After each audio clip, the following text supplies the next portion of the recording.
গরুর মাংস কার না পছন্দ লাগে বলুন? প্রত্যেকটা মানুষেরই আমার মনে হয় গরুর মাংস খুবই পছন্দের।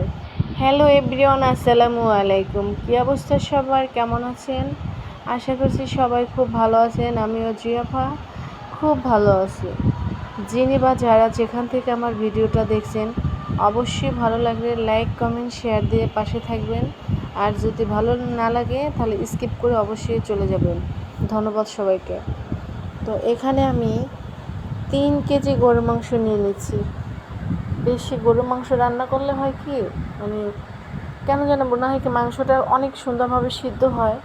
মানে 1 কেজি গরুর মাংস রান্না করলে মনে হয় ওইভাবে সিদ্ধ হয় না। 3 কেজি 5 কেজি বা 10 কেজি এইভাবে মাংস রান্না করলে অনেক সুন্দর হয়, একদম সফট হয়। তো এখানে কিন্তু আমি সব ময় মশলা একসাথে দিয়ে দিছি। এটাকে হাতে মেখে নিব।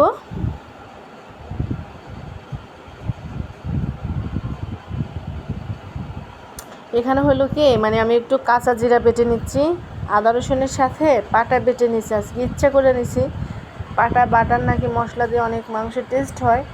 যদিও কোরবানির মাংস এমনিতেই টেস্ট, তারপর আমি আরও দ্বিগুণ টেস্ট বাড়ানোর জন্য এখানে আমি আদা রসুন আর কাঁচা জিরা বেটে নিচ্ছি। দিয়ে দিচ্ছি গরুর মাংসের মশলা, আর হলো কিন্তু ধনিয়ার গুঁড়া, তো আর পেঁয়াজ তেল আর লবণ, এই তো দিয়ে সম্পূর্ণ মাংসটা আমি হাতে ভালোভাবে মাখিয়ে নিচ্ছি। যত বেশি মাখাবেন তত বেশি টেস্ট, আর যদি মাখায় আধা ঘন্টার মতো রেখে দেওয়া যায় তো আরও কিন্তু বেশি টেস্ট লাগে। তো এই তো এখানে মাংস কম দেখাইলো, কিন্তু এখানে বরাবর 3 কেজি মাংস আছে, হয়তো ওইভাবে মনে হচ্ছে না।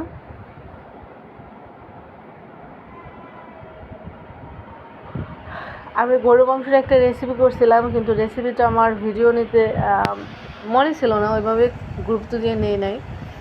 মানে কাঁঠালের বিচি দিয়ে গরু মাংস রান্না করছি। তো আমার বাসার সবাই খায়, তো বলতেছে যে এত সুন্দর রান্না হয়েছে আর এত পরিমাণ টেস্ট হয়। যদিও আমার এটা নতুন না, পুরাতন, কারণ আমি আরও রান্না করছি কাঁঠালের বিচি দেওয়া গরু মাংস, মুরগির মাংস অনেক রান্না করছি। আমার কাঁঠালের বিচি অনেক ফেভারিট, আর কাঁঠালের বিচির ভর্তাটাও কিন্তু দারুণ টেস্ট লাগে। আমি কোরবানির যতদিন মাংস রান্না করছি শুধু একদিন আলু দিয়েছিলাম, ভিডিও নেই নাই, কিন্তু মানে জাস্ট দেখা যায় কি জানেন, সব সময় প্রত্যেকটা সময় ভিডিও নিতে ভালো লাগে না, অনেক সময় ব্যস্ত থাকি, মানে তাড়াহুড়া করে তাড়াতাড়ি রান্না করতে হয়, তো সেক্ষেত্রে দেখা যায় ভিডিও নেওয়া হয় না। তো আবার অনেক সময় ভালো লাগে, মন ভালো যখন থাকে তখন কিন্তু ভিডিও নেই।